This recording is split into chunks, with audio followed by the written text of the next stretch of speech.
love my HBCU.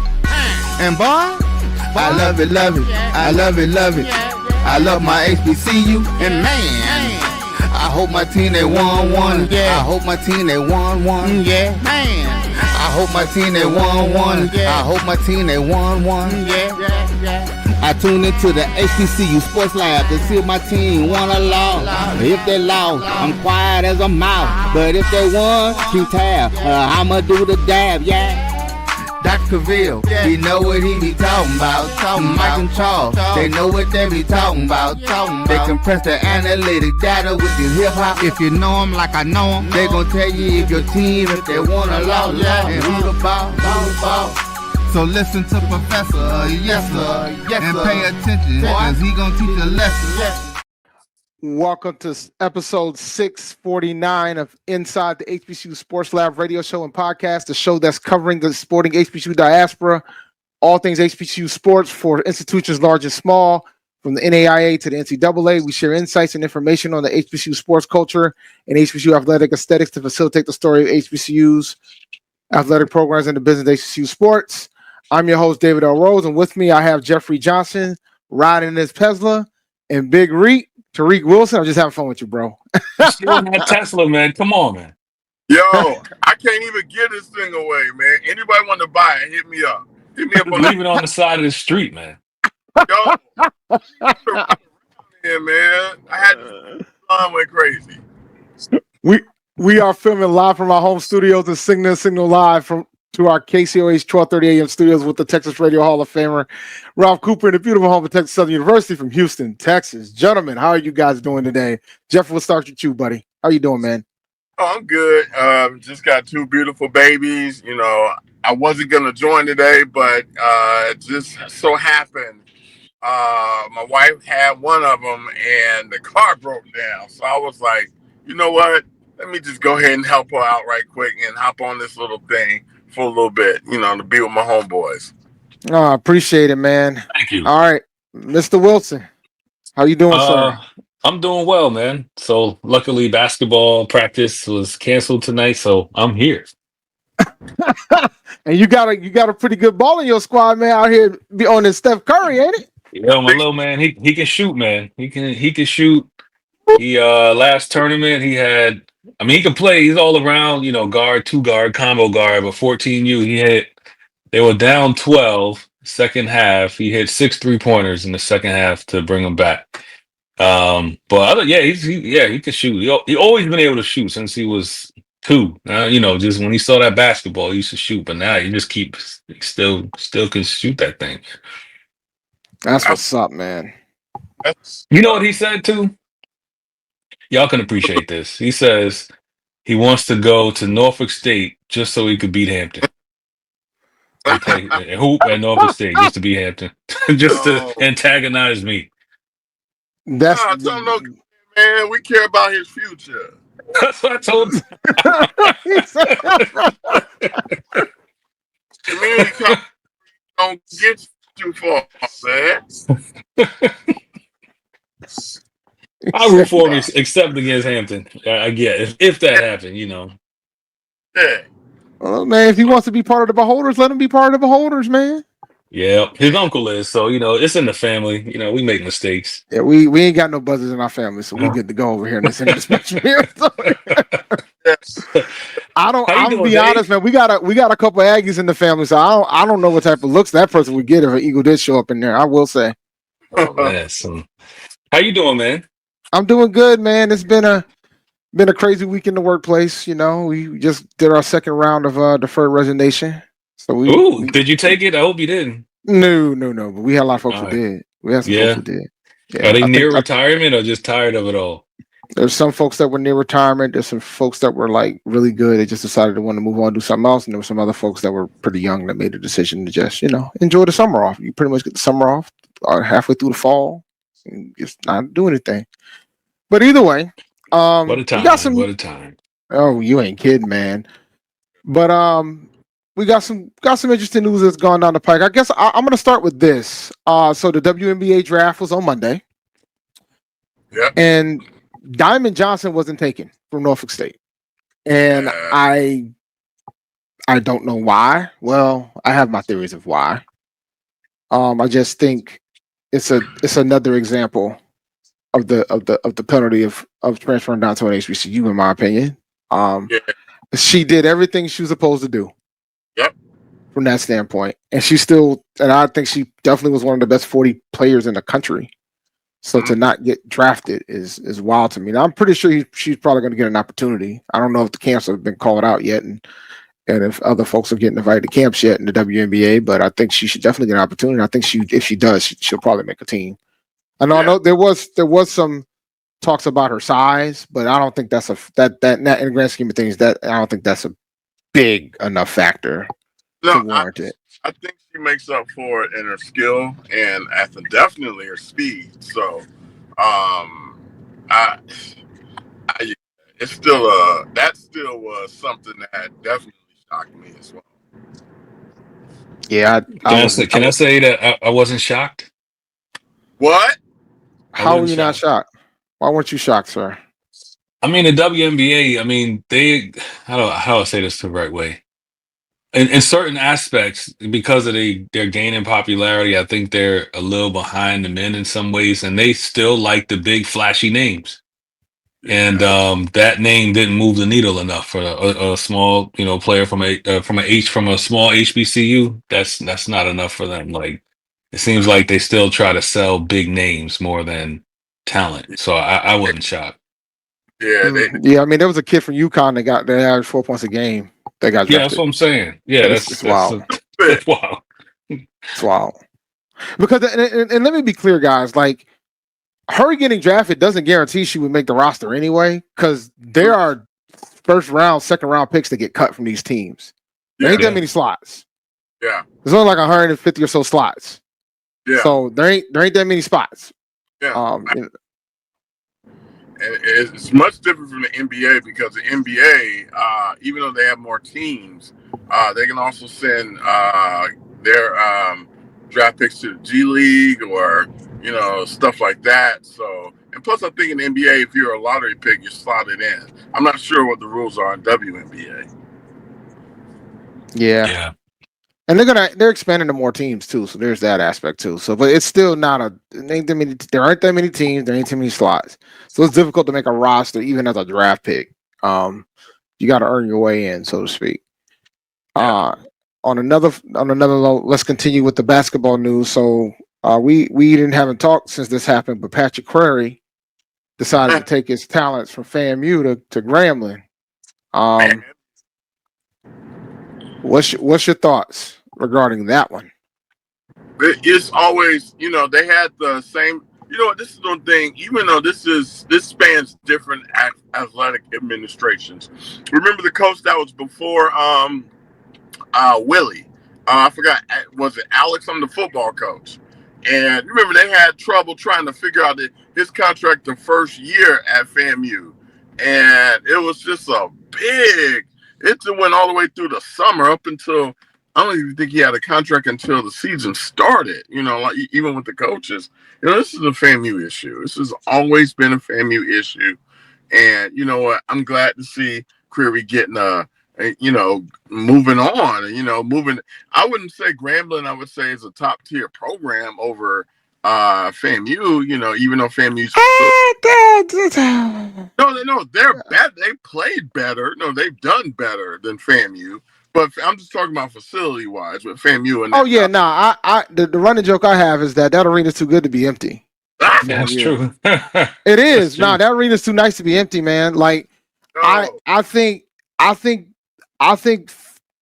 FAMU has done a disservice to the men's basketball program. Disservice, and I thought that they had a good coach with Crary, and they kind of dangled the wrong thing in front of them and didn't take care of it the way they should have. They dropped the ball big time. They only fill up that arena for step shows and probates, man.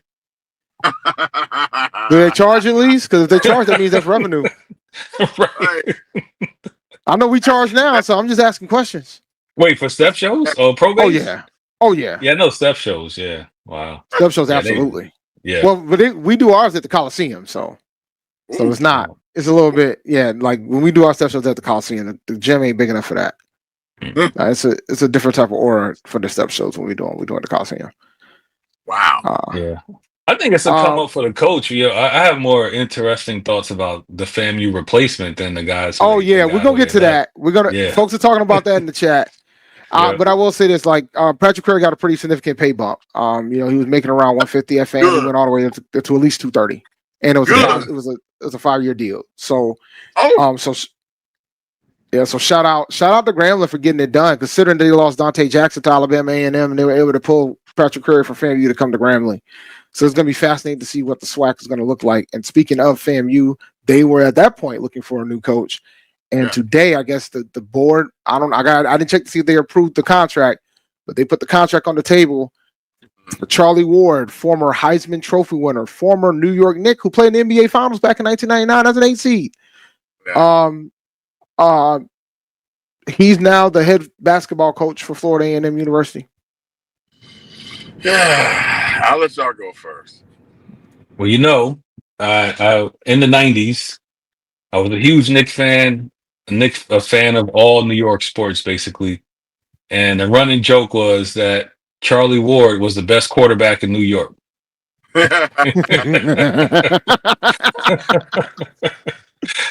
So, he was nice with hoops too. So I think he'll do well. I mean, it's FAMU. He'll be there for a year or two before they kick him out or he gets a raise. But I think he'll straighten him out. I think he'll do well. I think he'll be there longer than 2 years. I guess that's a history to shout out to my boy DC on Twitter. He mentioned the fact that his pops, he was pretty much raised in FAMU. And he ain't why he go to Florida State. Thank you. Anyway, don't get me started. I know the answer to that. I know. Yeah, I think we all know the answer to that question. Yeah. Supposedly it was because at the time FAMU wouldn't let him play 2 sports. Florida State did. Yeah. Let me say this. Where was he a coach previously? High school in Florida. See, okay. Now remember, y'all. I think this hire is more about the connections. Okay. Right. I'm gonna keep it a buck with you. Like I mean, you can't. It's gonna be, and it's a good story because like he pretty much was raised around that school. Sure. So he gets to go home, and he has a lot of connections. So, and Lennon just confirmed to me that it was approved. Okay. So that's good. It's gonna work. It'll work. I will say, is this because I mean Prime came from high school, but Prime been a seasoned high school coach. I will just say this with is this like a splash hire, or does it seem, is it a splash hire, or is this something of like he can really make a difference in this program? I think if they can get the fan base going and having the fan base actually engage in the program. Oh yeah, and his pops did go to FAMU. There's that part too. So there's a lot of other factors in the equation. So when you take like the fact that of how he does have some type of legendary status at Florida, he has legendary status at Florida State, being a Heisman Trophy winner. So he's known. If he can get dollars into that university, that's a win. Do I think they're going to win the SWAC next year? No. Do I think they could win the SWAC in about 3 or 4 years? Maybe. Wait. Well, but with the transfer portal, I mean, he could get if FAMU got a little bit of money, he can get some big names quickly. I mean, this feels like, hey, look what I got. I got Charlie Ward. It's like, hey, you just throwing something at the wall, though. It's like a lot of these things. It's like when Coach Prime came to Jackson State. Graham, we got Hugh Jackson, who was, we said it before, Stump Mitchell in disguise. And I'm just saying now, Charlie Ward, it's like, is this like, he's going to come in and save the program type of thing? It's like, I really do not like I'm not saying this is FAMU. Maybe he is a good guy. Maybe he is a seasoned coach. I think this is more of a fascinating fit versus like comparing it to Deion because of the FAMU ties with his dad going to FAMU. Eddie George type of fit. Yeah. I think it's closer to Eddie George than Deion here. I mean, I get Tallahassee angle. I get that. It's like, but I'm sure that there are a lot of good other coaches out there that could have done. Hell, you had one. You let him go. But reports are is that they did try to match it, but I think the damage was already done. Of course, like I think that there was too much disrespect in the room at that point for him to come back, even with you guys matching. If he had the opportunity to go somewhere else, I think that was already done. But they were able to recover with Charlie Ward, and I'm fascinated to see what Charlie Ward is going to do at FAMU. I just want, like I said earlier, that arena is too nice to be empty. So I hope that the base comes and supports the fans. And I think this will help because of the name recognition. I think it's a good hire off that alone. Cared about basketball since Mike Gillespie was there, so I mean, have they ever drawn? Has basketball ever been interesting there? I have no idea. I'm not going to speak on that. I can only go on what I'm seeing. They until this year, this is the most wins they've had this year than they had since 2008. And the coach walked. That's crazy. The coach walked. But the wild thing is, I pretty much said it. Like when they didn't approve that initial 3-year deal, I said if he shows up and he just has more wins than they've seen in a long time, he's gone. Yeah. That was the first time they made the SWAC tournament since they've been in the conference. Shitland. And he got a win. Shitland. So when there's a Jeopardy question about who has the first SWAC basketball tournament win in FAMU's history, they're gonna name that man, and then Trebek could be like, well, rest in peace, Trebek. He could be like, well, he also only played there. He also coached for one season. One season that he was there, he got the first win in the SWAC tournament for Florida A&M. So he's always going to be in the history books for that, no matter how people feel about him. But I don't think it was an issue with. So to be clear, because I don't want FAMU folks coming at my neck. It wasn't an issue with the FAMU fan base. The fan base loved them. Yeah. The issue was with the BOT, the Board of Trustees. The tone deaf BOT. It's always them. Well, here's the thing. How did those fans show support? Like, did all 20 of them come to the games? Like, there was no, No, but I'm just saying, no, they weren't 1,000 people that came to the game. But my point is, it wasn't a situation where the base hated the hire. It was more of the fact that the bot was the reason why they got into this mess. And it wasn't really the fan base. Like, the fan base participated how they normally would participate. Their bot be doing all kinds of stuff, man. Jeez. Look, man, depending on who you ask, basketball not even on in their top 5 list of sports they care about at FAMU. Depending on who you ask. Well, it shows. They telling the truth. Like, if you go to a FAMU basketball game, you just see a bunch of folks that feel like they've been let out of the nursing home. It's just a bunch of older Rattler alums and a couple kids and some vendors, and that's it. So, it's crazy. Where does it rank for you guys, David? Because I saw some. I think for Hampton, basketball is 1. Yeah. So it's funny you say that, and I was gonna discuss that because like A&T's had a couple of meetings over the past week. We just had our alumni town hall yesterday, and then we had an athletics foundation meeting last Saturday. Earl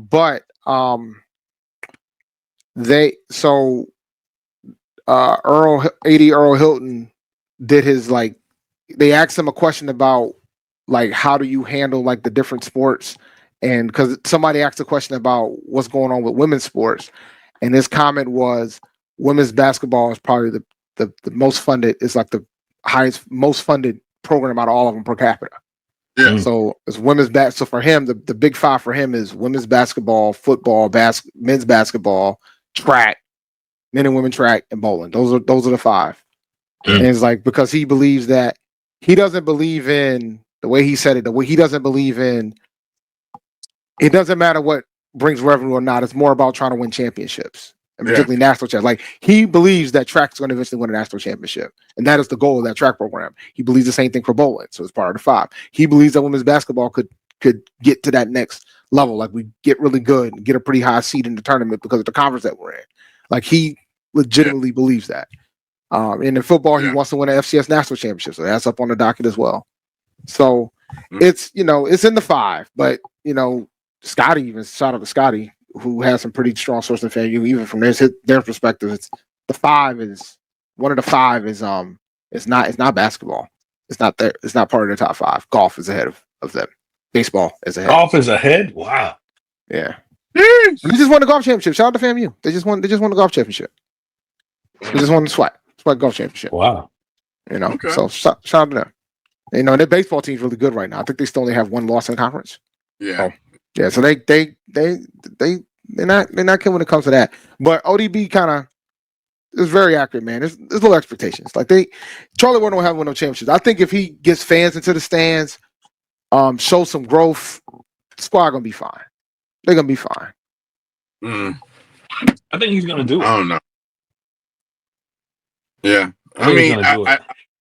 I think being a Tallahassee favorite, you know, you'll probably get a lot of non-FAMU fans show up too. That's not a bad thing. Yeah, you probably get a couple FSU guys there too. You know, I think but the novelty can wear off quick if that team is putrid. So, you know, but see, FAMU, it's interesting that they're not really big on basketball because it's such an easy sport to it is. And and get good quickly and then get paid from it. So like to not be into it, like since I'm in this arena now, there's so many good kids. Like JUCOs can't even take them all. Like there is talent everywhere, and you can get quick so quickly. To not invest in it is kind of wild. When we talked about the rankings of which sports were important in FAMU, when you talk about you know, football, you know, baseball. Yeah, football. I think football is clear in the head. But it's funny because at A&T, that's not the case. Like, I think from a revenue standpoint, it's going to always be king. But from the importance from a department standpoint, it's part of the 5. Yeah. Like Earl insisted about the fact that he tries to take care of all the sports equally. Yeah. But if you talk about the 5, they get taken care of. And he also mentioned something that was fascinating about NIL for the women's basketball program. He pretty much said he expects the NIL budget to be in competition with some of the strongest conferences in Division I. Like, because I mean, and truth be told, man, you should reward that. Like when you talk about the women's basketball program at A&T, it's one of the only programs that's gone through all these conferences turns and stayed successful. The track team did too, considering the circumstances, because the team got ravished after the Big South to CAA, and it still was able to get a championship in a couple of years. So, no, that's good. I do feel that FAMU, sport that we did not mention at FAMU, that they probably pay attention to a lot more. Volleyball, the band, the band, and volleyball. I forgot about volleyball. Yeah, volleyball, but the band, you know, the band. So I bet the band. I mean, look, man, the band United. You know, they perform. Them and the Boom performed with Travis Scott at Coachella. Oh, is that what they call the Boom? Well, the Sonic Boom in the South. Jackson State and FAMU. They performed together with Travis Scott over the weekend. I mean, who cares? Look, at this point, who cares? They care. My timeline cared. My timeline cared. Man, I didn't even know. I'm following the wrong people. I didn't even know that happened. That happened. That happened. I see that stuff. Somebody asked about A&T's basketball facility. No, Corbett is dope. I love Corbett. I love Corbett. It's cozy. No, I love Corbett, man. Like Corbett is a tough environment for an away team to play in. I love Corbett. If you want to know about the environment about Corbett, YouTube the Todd Bozeman ham sandwich game. That was probably I was so proud to see that type of fan interaction in that game. They had a pig out there. That was a great game. Nah, Corbett is always going to live. Is always going to be legendary. Corbett's not going to ever shut down. But like we've been talking about getting that convocation center, but I think the biggest challenge to getting the convocation center is getting the land. Like there's a place where they want to do it, but they got to buy up all the property first before they can do it. Yeah. But the convocation center is definitely in the plans. They're thinking like 2030s when they think that's going to happen. Like we got a long-term plan going into 2040. Like if I get to live to see what A&T looks like in 2040, it's going to be night and day from what it is now. And it's already a beautiful campus now. Shoot, we got anything going, Tariq? No, we got a new weight room. You saw that? Yeah. That's nice. That's real nice. Pretty. No, we And got, I think Hampton, I think there's a lot of what they say, capital improvements going on around the Yeah. campus. Oh, there I is. think, I will say that when we went around the yeah, campus, I was like, yeah, they're out here working over there. So that's props to yeah. y'all, man. They're doing a lot of And stuff what out there. and what I see is happening in the athletic space is that they're putting a lot of new coats of paint on stuff. Yeah. It's not necessarily like new buildings, but everything is looking a little more spiffy and Yeah. new and shiny. So yeah. So Hey, But man, that scoreboard in basketball, that's what I want them to fix. oh y'all got a nice arena though. Yeah, it is. The scoreboard Yeah. is like half the Well, now I didn't get to see. I didn't get to see the scoreboard. Like I was there for I was there for an orientation. I didn't get to see the scoreboard. It's pixelated. They know that. So hopefully we get a new scoreboard this offseason. That'd be nice. Hey, look, man, y'all stadium ain't that good down in Durham, man. You're gonna have to just accept that, man. It's okay. Yeah, that it's cozy, but it when you see it in the daylight, it's like wow. At Now, night Corbin it's is nice, nice, man. but in the daylight, the Eagles where nest is. go to the locker room? Where did they go? But I don't know. I don't know actually. I don't know, but I will say this. It's one thing I've learned is that facilities upgrades has been a challenge out of HBCUs, and we know that, right? Oh, Like absolutely. and that's been the thing ultimately. And after the break, and I know Jeff, you gotta go, and I'll probably talk to Tariq about this. We'll discuss some of the interesting conversation that happened during the A&T meetings. I want to get Rick's perspective on it because there was a lot of interesting things that came out of that meeting. I talked about it on Sunday, but I want you're gonna get a kick out of some of this stuff, man. But so Jeff, if you can make it around, man, I'm all for it. Otherwise, do what you gotta do, my man. But we'll be right back after this first commercial break.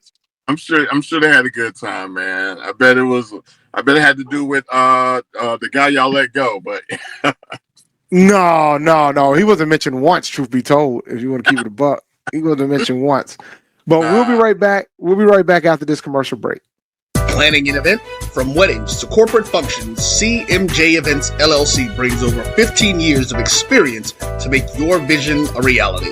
Based in Metro Atlanta and serving statewide, even internationally, we provide versatile event planning and authentic catering cuisines tailored to your needs. Whether it's pre-game meals for student athletes, fundraisers, weddings, corporate functions, CMJ Events LLC is your one-stop solution for exceptional service and unforgettable food. Our diverse culinary heritage means we cater to all cultural tastes, dietary needs, and food restrictions, making every meal uniquely yours. Let's make your next event unforgettable. Visit us on all social media at CMJ Events LLC or email us at cmjeventsllc@gmail.com.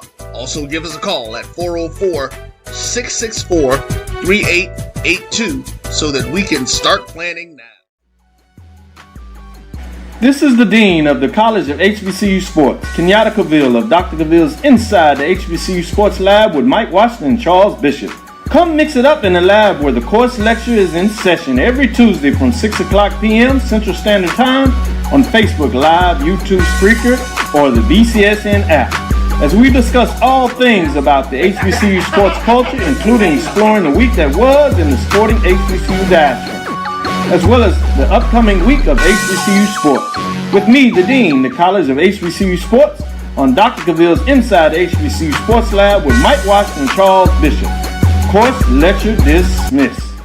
You're looking for the latest information on Southern University sports, the Southwestern Athletic Conference, and HBCU athletics. There's only one place to go. Tune in to the Carlos Brown Show, exclusively on the Black College Sports Network. Thank you guys for what you do for HBCU athletics. This is a fantastic avenue for all of us. This is our ESPN, so we love what you guys do. Brian, AD, Roy, all you guys at BCSN. We really appreciate what it is that you guys do for us.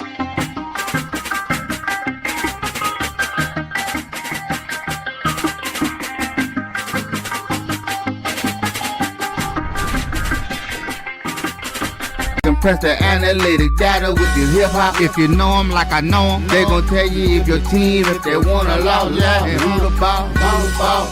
So listen to Professor, yes sir, and pay attention, cause he gon' teach a lesson. Welcome back to episode 649 of Dr. Cavil's Inside the HBCU Sports Lab. This is the Indy Report. So, Reek, man, we had some meetings over the past week. Saturday, we had this big call to action AAF meeting. And basically, it was just a bunch of, it was a presentation. Earl, the AD, presented, the president of the AAF presented, and one of our big donors, Willie Deese, presented. But Earl's presentation was primarily about showing some of the data with regards to how athletics is being spent and how athletics is being paid for at the university. One of the big charts that he showed was the fact that currently right now at A&T, 60% of the revenue coming from athletics come from the students. And then he also had charts comparing it to pretty much like the Power 5, FCS programs, and like Division I programs that are not a part of the Power 4. And then like the non-FCS programs that are like kind of in those mid-major conferences, and their charts tend to show that 60 basically it typically was 20%. And he even had one for Division I HBCUs where that number wasn't that high. I think he was expressing that point to pretty much say that you can't expect the students to keep paying for athletics, the athletic revenue for the university. And then with NIL coming on the pike, he's estimating he's gonna need between $750,000 to $1 million to be able to compete for championships in the CAA to try to, because a lot of these kids now want to get paid. And so, so then we got into the discussion point about fundraising. Eventually, we had a whole fundraising brief about some of the plans that they're going to try to do to try to fundraise. So because the expectation is that the alumni is going to have to foot some of this bill. And rightfully so, right? Like they made an attempt to increase the student fees. Currently, right now, A&T is the third highest in student fees in the UNC system. There's 16 schools in the UNC system. We're third. They requested to try to increase the student fees to $50, and they were denied by the state. They were denied by the board of governors. They told them absolutely not, because at $50, if they added $50 more to it, that would make them the most expensive, and they felt like they shouldn't be adding that burden to the students. Because for athletics. So we have to come up with another solution with regards to that. So when you start talking about athletic funding and things of that nature, you have to think about trying to upkeep the facilities and things of that sort. And right now it's clear that while we're going to try to walk and chew gum at the same time to try to improve upon the facilities, like a lot of HBCUs need to do, we're also we kind of have to get the NIL going. And another thing that he talked about, and I'm kind of combining both meetings at once because some of it kind of intertwines. And Alumni Town Hall is more about the entire university, whereas the AIF meeting was athletic focused. But he did brief at the Alumni Town Hall last night as well. And one of the things that came out of that was he showed, like, he had a chart that showed how much each sport was budgeted from the coaches' salaries and the operating revenues. And that was a fascinating chart because then it showed which coaches were paying comparable to the CAA to, which coaches were not. And then he also showed the scholarship funding and how much we pay versus the rest of the conference. And even though we pay the least, we still have the same amount of equivalencies as the rest of the conference.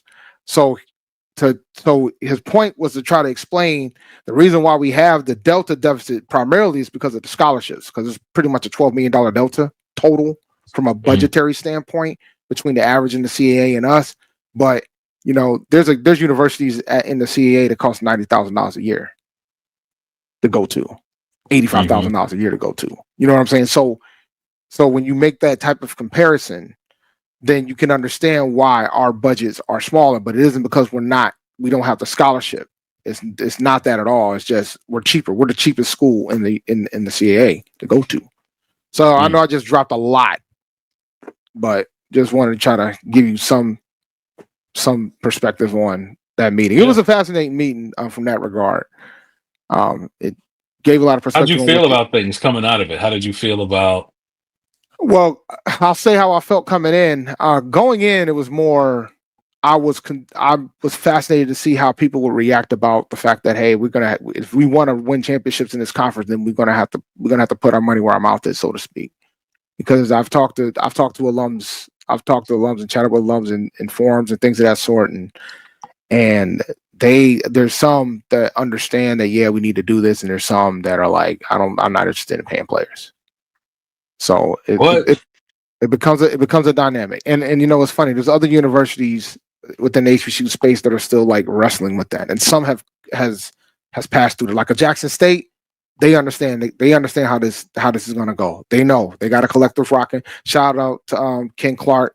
He's been doing some phenomenal work for Jackson State with regards to the KC 1400 collective that they got going. So they understand that they have to do this. So it's going to be fascinating to see how it goes. Yeah, I mean, it's not really an option if they want to compete. I know I mentioned this either on our podcast or maybe on this show a couple of weeks ago, but there are some D2 HBCUs in the state of North Carolina that are paying certain players to come to their school. Yep. It ain't a lot, but it's a check. Yep. No. So it's the ball game, man. It's you know, and I'm glad you said that, because it reminded me of another thing that happened at the AAF meeting. So one piece of the puzzle that happened at the AAF meeting was they brought two of the coaches to come talk to the donors. And the story that Coach Terrell Robinson, the women's basketball coach, it kind of hit home for folks that was in that room. It hit home for me when I was watching it virtually. Basically, he brought up Malia Bracone, who's one of the best players on the championship roster from the season. And he pretty much said, he was like, I got to replace this young lady behind me, and I have 2 scholarships that I need to replace coming into the next season. And I started doing. He was like, and I started going through my recruitment drill and doing what I had to do. I brought a young lady in, and I talked about the fact that I've won 8 championships in 13 seasons. I talked about the fact that A&T is the largest HBCU in the country, and I talked about some of the great academics that the institution have, and I talked about the family atmosphere that we have at this university. And after I gave her my entire elevator speech, and I pretty much explained everything down the line, she still came back and said, all right, that's great, but how much am I going to be making? Wasn't it like, how much, and what's the expectation here? Right. From that standpoint. And one thing he also said was, I said, well, we might be able to do X. And so that young lady left and went to somebody that said, we shall be able to do X. We have to get past, and so this point was, we got to get past the might, and we got to be at the shall. And he almost lost one of his young ladies that's been there 4 years, because she was considering going into the portal, and he took the remaining amount that he had in his collective for the year and gave it to her, so she wouldn't hop in the portal. So that's amazing. It is amazing, right? But it goes back to. I think that there's some HBCUs. I'm not going to name which ones, but there's some that are going to be in a world of hurt if they don't start investing in this space. And I'm not saying we got to be like getting like $10-20 million. I think that isn't realistic, considering some of the challenges and some of the resources that some of our institutions have. That's not a realistic endeavor. But I think there's a lot of kids and that was a story, like one of the stories about the football program, because Sean Gibbs was there. And Sean Gibbs is interesting, because remember, he was there when he recruited some of the guys that ended up going to Virginia Tech and things of that sort. So he pretty much said, I can get the guys in the building, but I got to have something to have a chance to keep them. And a lot of these kids ain't really asking for like hundreds of $1,000s. Like, they just want something. And I think that's the key. Yep. Yeah, no, it's a huge problem. I mean, I know that Hampton is on board with the whole NIL thing. I mean, you know, that shouldn't be a surprise. It's just raising the funds and having enough to pay people and be competitive. I mean, I know last year talking about Tallahassee and stuff, we lost a really good basketball player to FAMU last year, and I forgot what his number was, but it was. I mean, it may have been 6 figures, low 6 figures. Like, we couldn't match that. We just lost another guy to UCF this year. I'm not sure what he's getting. So, I mean, some of it's inevitable. But you got to, like you say, you got to be able to hit people off with, $10 to even keep him an extra year now. Hey, here's because there was a good on HBCU game day on YouTube. I was watching either yesterday or the day before, and they had I think Cy Alexander on, and he was talking about how different it is recruiting nowadays. So he said, like when he walks to a recruit, it used to be, hey, you know, A&T, here's all the benefits of A&T degree, here's all the doors that are open. Now, the first thing when they sit down, the parents slide a piece of paper to them, say, here's our number.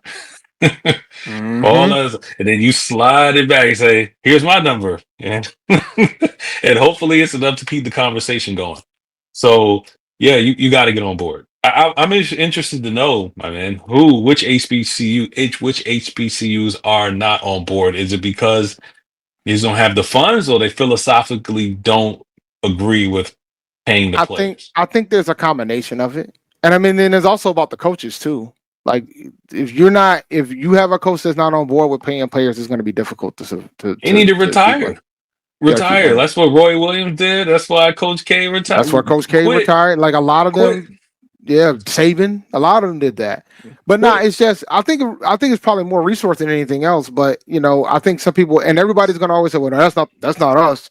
But I mean, your actions are going to show that. But I think there's a lot that are in. Like I think Gramblin's trying to do their thing. I think Graham, that was fascinating because I guess Dante Jackson asked about NIL and he said, "Oh, we're doing a study," and that's what most folks do. Like you do a study, but sometimes coaches want an answer. You know what I'm saying? Right. And I don't think and when Crary got hired, one of the first things they asked him about that, he said, "I wouldn't have came here if they weren't trying to do NIL here." So I don't know if that study ended or that study ended or whatever, and all of a sudden they said, "Oh, we got to do it." When you're doing a study, remind me that scene from Friday where Smokey's like, he got that dollar and the mom gave him that money to go to the store and he's trying to just flip that dollar over a couple of times until he got enough. That's what the study is like. Hey, find the money. That's it. Like there's nothing to study. Right? Either if you don't got it, you ain't gonna win. Or you got to make a tough decision. What's the decision? What are your choices? I mean, your choices is you decide to go down to Division 2 or Division 3. You can do what St. Francis did. St. Francis went from Division 1 to Division 3. Like I think you just got to start you got to start thinking about these things. And I think I think there's a lot of institutions that are in, and I think there's a lot of institutions that are capable of doing it. And I think they have a strong alumni fan base to do it. I'm more curious to see like how high our NIL collective ends up getting once we start the fundraising ball. The A&T's goal is to get to $850,000 this year, and then be at over $1 million a year by 2030 for an NIL budget, which doesn't put us at like Power 4, but it puts us comparable to what's going on in the CAA. Right. Well, here's the question that I know our ADs are grappling with, because I know many P5 ADs are. It's like we're gonna have to cut some sports. A&T doesn't want to do that. They don't want to, but because you can't unless it changed, because there's a minimum amount of sports you got to have to be Division 1. So you're gonna can't cut too many, right? It's kind of like where the Power 5 AD said that our Olympic sports are gonna get D1 facilities with a D3 experience. Yeah, you could do that. That's a possibility. Right. Because I mean, at the end of the day, it's just you got a bucket of money. So at the All right, I'm gonna hit through these chats real fast. So EA, my brother, I'm gonna remember this a couple years down the line. I think it was a good hire for y'all.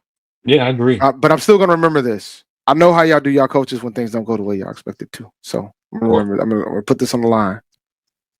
Yeah. If they don't win the way they wanted to. I mean, I don't know, but I don't know what the expectations are. Like, and I asked that in a different private chat. I was like, what is the expectation of FAMU basketball? You'll know when you see it. I asked myself about that. Hey, I'll be honest with you. Nowadays, man, I'll be asking myself about that with A&T basketball all the time. Hey, it's the same with us, right? I mean, both our programs were struggling, and this year we got 2 new coaches and it's on the way. But now there are expectations. Do y'all have 9 players in the portal? Oh, no, we don't have 9. We in have basketball? no. Now, y'all, what's up with that, man? Yeah, that's a great question. I had my thoughts when I started counting the number of players we had in the portal.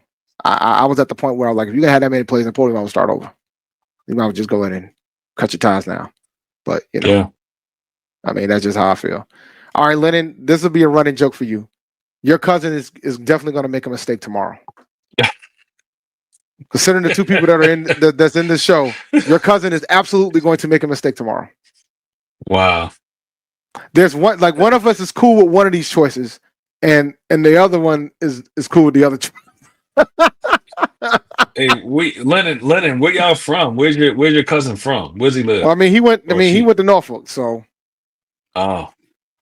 Well, he turned out all right. I guess he still got a computer, internet, so he turned out all right somehow from Norfolk State. Yep. So, wait, let me see, where's it at? Here's the chat one. Here's yeah, I mean, and that's the key too. I think this is the biggest factor when it comes to decision making about what you're gonna do. You got to keep the enrollment has to continue to grow for these institutions, because A&T is and I talked about the whole student enrollment situation. I mean, the student fee situation involving A&T, but then the other thing you got to remember that in the state of North Carolina, you can't use institutional funds to cover athletics like that. They're not really rolling like that. So we'll see. But if you want to win championships, you're going to have to invest. Now, if you don't want to win championships, then if you can afford to stay in the game and keep bringing and keep setting up rosters, by all means. I'm trying to think what school is an embodiment of that, where they don't really seem to mind losing. Well, the funny thing is, I know we pick on Morgan State. Morgan State is investing. Morgan State is in. So I think things are going to turn for them. They got the NIL going. They made this whole big announcement about opting in. They're ready. They just haven't seen the results yet, but they've been investing. What about Howard? Not even Smack. Howard. What's Howard's been investing, but they've been winning championships. Ever since the MEAC has gone down to 8 teams, they kind of been dominating the championship game over there in the MEAC. I know the rest of you guys don't want to admit it. Y'all don't want to. Your pride is, you might have to swallow your pride here, but Howard's pretty much won the championship in everything but tennis. That's South Carolina State. When you put it that way, yeah. Yeah, they've won any sport that they've played, they've won in. They've won in the NEC. They've won in the MEAC. Everywhere they've played, they've won. That's, I know folks don't want to hear it, but go look at the data. They've done ever since A&T and Hampton and FAMU and Bethune have left that conference. They have been winning. They've been running them. My joke is they've been running amok in the MEAC. That's what they've been doing. Right. They've won in men's basketball. They've won in women's basketball. They've been to a Celebration Bowl. They've won volleyball. They've won track. They've done it all. The only thing they haven't won is tennis. You sell Howard athletics better than a Howard grad. Well, they still act like they ain't won nothing. It's they've won swimming. They've won swimming. They got on the cover of Sports Illustrated for swimming, because they're the only HBCU with a swim team right now. Yeah. So they've look, man. They've taken advantage of the big dogs leaving, and you can't be mad at them for that. And to be fair, Norfolk has won some championships in the fray too. But I always remind the MEAC that every year A&T still wins more championships than some of y'all teams in that conference that are there full time. I just want to remind them of that. This is going to happen again this year, because if Morgan State don't win softball, they won't win any championships this year. School down the road ain't won no championships this year. A&T's already won 2. But I digress. Good point.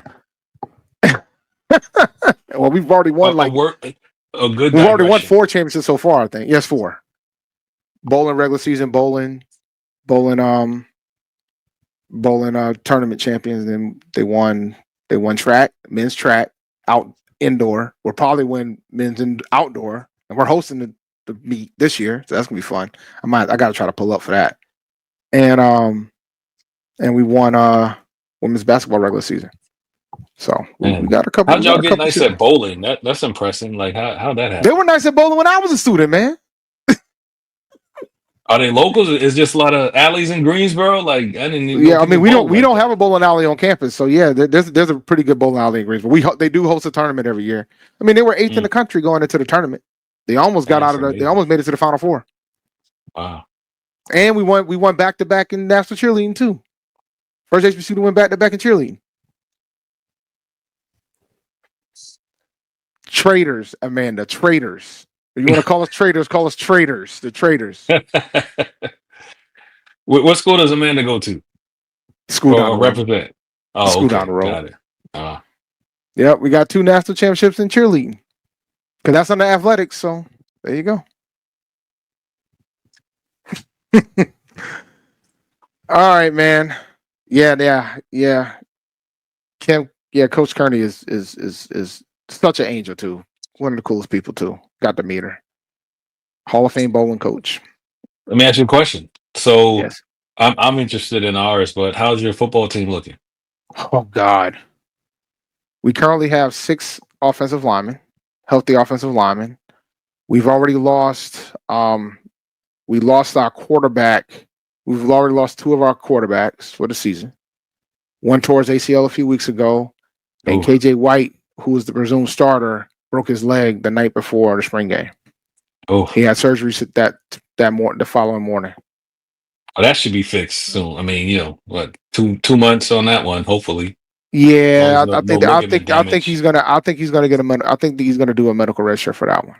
Wow, it must have been. I mean, he broke his leg, man. He broke his leg. Well, yeah, but there's different ways to break it. Like if does it have ligament damage, do they have to, Nah, it was to the point where I don't think they expect him to return. It doesn't sound like it. Yeah, it doesn't appear he's going to make it back in time. But you never know. But I will and then Braxton Thomas was injured, but I think I don't know if it's that serious.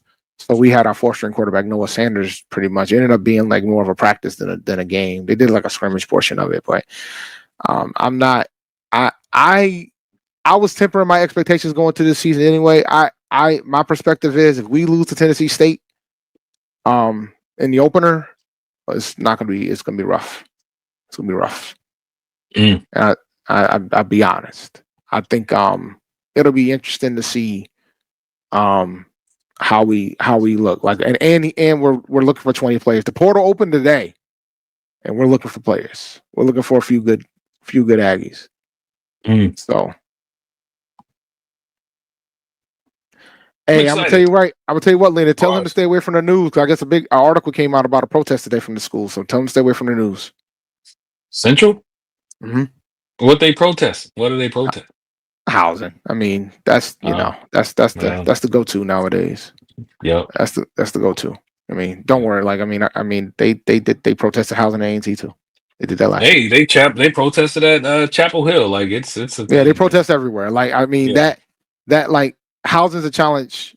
Housing is a challenge, but for some reason the news cameras have a habit of be hitting these HBCUs a little bit harder than the non-HBCUs for some odd reason that tends to happen a lot. And I don't like those guys down in Durham, but I know how folks report the media, and I know how they roll.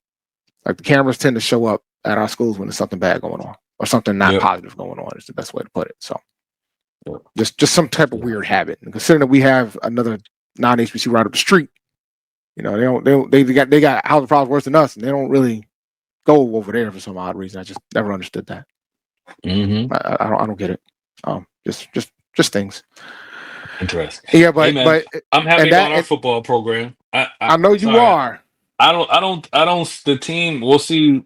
We need like a playmaker or 2 in the portal, but the foundation is strong. Like that part. I mean, when they come in the stadium, it's like, all right, you're gonna have to play. You know what I'm saying? No, we don't know what we got. No, we got a good, solid foundation, I think, in place. So I'm interested to see what happens at Jackson State. But we just need like a playmaker because we lost some playmakers to the portal, of course. So we just need to replace those dudes, and I think they will. If we get that, then we got some nice receiver and a burner. We need 2 burners on offense. One thing I will say, we on HBCU Nightly earlier this week, last week we went over all the schedules of the Independents, and they had Hampton winning 5 games again, which Wait, what's that winning what? I broke up. 5 games, 5-7 is what they predict. But I said that they could. I said you guys have a chance to break a few of these because you played some tough teams close. But I think the thing that's going to be rough for you guys is that now those tough teams are now you got to go to them because you played a lot of those guys close at home, but now you got to go to them. Like you got to go to Rhode Island in November, by the way, which I'm gonna tell you right now, not gonna be fun. Right, not gonna be fun. Right. I'm probably gonna pull up to that game, but it's not gonna be fun. If I'm in town, I'm definitely gonna pull up to that game. But all right, well, Hampton beat JSU. They didn't pick the panel did not pick Hampton to beat Jackson State. However, most of the panel thought it would be a blowout. I think that game's gonna be close. Ain't gonna I be think a blowout. that game's gonna be really close. I'll guarantee it right now. I would pick Jackson State because we got a young. No, it's gonna be a close game. Team. I picked Jackson State too. I think I'd pick Jackson right now, but it ain't gonna be a blowout. Nope. Hampton's got too much size, too much strength, too much athleticism to get blown out. That ain't gonna happen. Yep. But all right, I gotta close out the show. You got any final thoughts before I run through the outro? None, man. It's a good show. I'm glad I was able to make it. Yeah, I know I'm gonna get beat up because we only had one commercial break, but be all right. But we'll be fine with that. But you know the best part about not having multiple commercial breaks? What? I ain't gotta hear that theme music multiple times because that just sticks in my head. You know, after this show, but that is the effectiveness of a theme song, sir. Right. That's what you want. Right. That is exactly what you want. That's television at its finest. That's finest. All right. Thank you for listening to Inside the HBCU Sports Lab. Make sure you share our podcast with your friends and colleagues. I'm David Rhodes. Shout out to the Dean of HBCU Sports, Dr. Kenyatta Cavil. I'm coming from inside the lab in the College of HBCU Sports with my man Tariq Wilson, and shout out to Jeffrey Johnson for making an appearance. Make sure you follow me on Twitter at ChampD1012 and go to hgupowership.com to catch the podcast because my man Reek and Jeff Johnson do some phenomenal stuff there. We look forward to next week as we will discuss the latest news in the lab. Make sure you follow Dr. Cavil on Twitter, Dr. Kenyatta Cavil on Twitter, Facebook, and Instagram. And make sure you follow Inside the HBCU Sports Lab 1 on Facebook and Inside the HBCU Sports Lab on YouTube. Dream big and continue to move forward. We will talk to you soon. Reek. Of course. Lecture dismiss. Have a good one, guys.